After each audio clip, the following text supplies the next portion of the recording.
ایک عورت آئی حضرت بابا فرید الدین گنج شکر رحمۃ اللہ علیہ کے پاس، مجھے بہت پریشانی ہے، یہ وہ ہے فلاں ہے. حضرت سنتے رہے. پھر اس کے بعد اس سے کہا جاؤ ایک اینٹ اٹھا کر لے آؤ. وہ اینٹ اٹھا کر کے لے آئی. اب اینٹ اٹھا کر کے لے آئی تو اس کو حضرت نے اس پر پڑھ کر پھونک دیا، کہا جاؤ یہ لے جاؤ.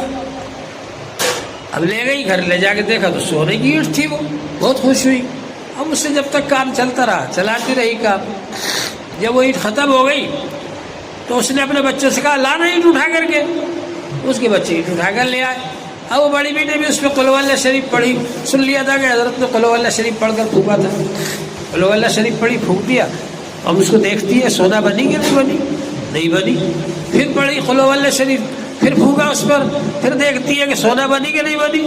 وہی سونا ہی نہیں بن رہی. اب دوسرے دن وہ حضرت کے پاس آئی. کہا حضرت وہ آپ نے پڑھ کر پھونک دیا تھا، ایک ہی بار قل واللہ پڑھی تھی، اینٹ سونا بن گئی تھی، اور میں نے پڑھ کے پھونکا کتنی بار، وہ سونا ہی نہیں بن رہی. تو حضرت نے فرمایا کہ میری زبان کہاں سے لاؤ گی تم؟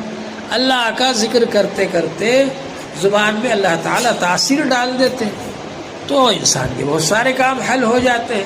لیکن ہم لوگ چاہتے یہ ہیں کہ ہم کو سونے کی اینٹ پہلے مل جائے، ذکر بعد میں کریں. ہم لوگوں میں اور پرانے لوگوں میں یہ فرق ہے.